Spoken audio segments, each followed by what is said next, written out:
Hello, dear student. So, today's last topic of our physics and our syllabus also. Today we will complete our complete syllabus. So, here is rate of doing work is power. Power के बारे में हमने पढ़ना है, ठीक है। Average power के बारे में पढ़ना है, तो सिंपल डेफिनेशन याद करना। देखिए पावर क्या होती है। अब एक चीज़ देखिए कि आप क्या करते हो कि आप जो है 20 किलो वजन उठा सकते हो। आपका ब्रदर या सिस्टर है वो 20 किलो नहीं उठा सकता, वो सिर्फ 10-15 किलो उठा सकते हैं। इसका मतलब क्या है कि पावर किसके अंदर ज़्यादा है, आपके अंदर ज़्यादा, तो काम आप ज़्यादा करोगे। बस यही पावर की डेफिनेशन है। क्या? The rate of doing work, बस इतने ही कि the power is defined as the rate of doing work, कि जितना ज़्यादा काम होगा समय के अंदर उतने ही ज़्यादा पावर होगी। कि एक समय के अंदर कि मान लो 5 सेकंड के अंदर कोई काम हो रहा है, तो देखिए मान लो कि आप कोई खुदाई का काम करते हो, आप क्या करते हो 5 सेकंड के अंदर 10 फुट जो गड्ढा खोद देते हो, और आपका फ्रेंड जो है 5 सेकंड के अंदर सिर्फ 2 फीट खड्डा जो है खोद पाता है। तो इसका मतलब क्या होगा, आपने उतने टाइम के अंदर ज़्यादा वर्क डन किया, तो इसका मतलब आपकी पावर ज़्यादा है। So power means rate of doing work, सिर्फ इतना ही हमने याद करना है। Next here is given average power क्या होता है। एवरेज पावर होता है total work done by total time taken, कि जैसे हमने एवरेज वेलोसिटी करते थे, ठीक है, एवरेज डिस्टेंस करते थे कि पहले इतना किया फिर इतना किया 5 सेकंड के अंदर, फिर इतना किया फिर इतना किया, फिर सारे डिस्टेंस को ऐड कर लो, सारे टाइम को ऐड कर लो, तो डिस्टेंस बाय टाइम कर देते थे, ठीक है। वो हमारा एवरेज जो है वो एक्सेलेरेशन इसको हम बोल सकते हैं, तो एवरेज आ जाती थी।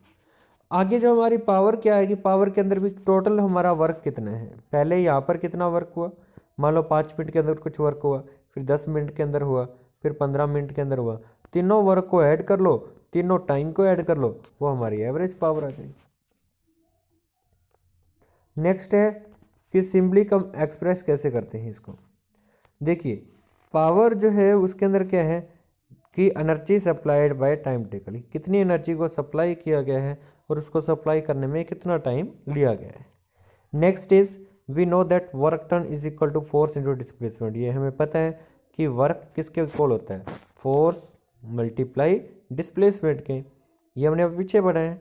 तो यहाँ पर देखिए पावर किसके इक्वल होती है, वर्क बाय टाइम, तो वर्क की जगह पर हम एफ एस जो है नोट कर देंगे, ठीक है। आप देखिए यहाँ पर एक चीज़ देखिए, वर्क जो किसके इक्वल है, एफ एस के, और पावर किसके इक्वल है, वर्क बाय टाइम के। तो इसका मतलब क्या है कि हम वर्क की जगह पर F S by T put कर सकते हैं, और एफ एस हमारा क्या होता है, एफ एस अभी हमने पढ़ा, एफ एस क्या है हमारा, वेलोसिटी है, ठीक है। ये हमने पढ़ा डिस्प्लेसमेंट बाय टाइम हो गया, as for displacement, displacement time by time क्या होती है, वेलोसिटी। इसका मतलब हमारी पावर किसके बराबर होगी, एफ मल्टीप्लाई वेलोसिटी के बराबर, ठीक है। नेक्स्ट है हमारा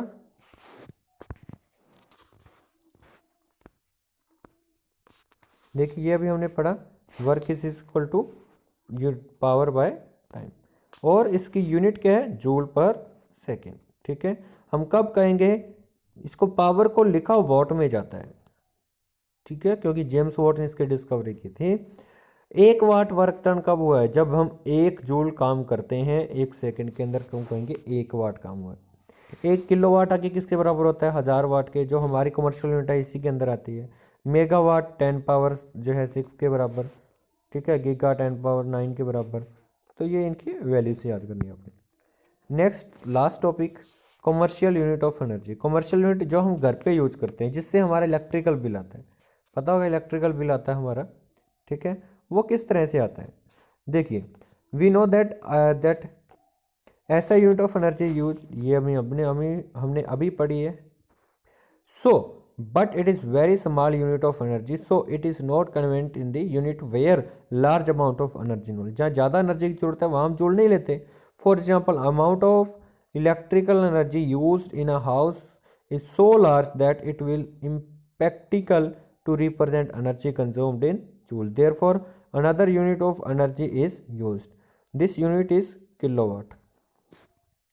अब किलोवाट एनर्जी यूज की जाती है, किलोवाट क्या है, is the commercial unit of energy, ठीक है, जो हम घर पे यूज करते हैं। तो जो हमारी यूनिट जो आती है, कंजप्शन होती है, वो किस में आती है, वो आती है किलोवाट पर आवर, कि हम कितने किलोवाट एनर्जी यूज कर रहे हैं एक टाइम के अंदर।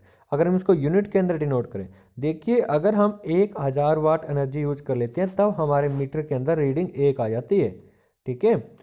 तो यहाँ पर 1 किलोवाट पर आवर की मतलब कि 1 घंटे के अंदर 1 किलोवाट एनर्जी यूज करना, कि 1000 watt is equal to 60 multiply 60, तो ये होगा 30.6 इंटू 10⁻6 जूल, ठीक है।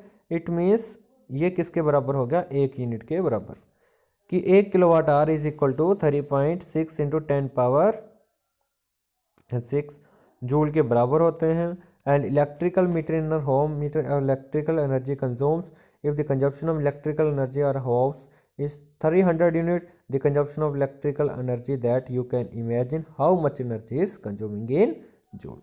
कि अगर 300 यूनिट है तो आप इसी को मल्टीप्लाई कर दोगे 300 से, ठीक है, आपका आंसर आ जाएगा कितने जूल में की है, ठीक है।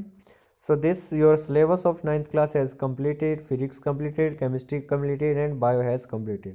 now revision will be continue and school will start after some days, then we will check your notebooks completely, your notebook should complete, and then we will take daily test, okay।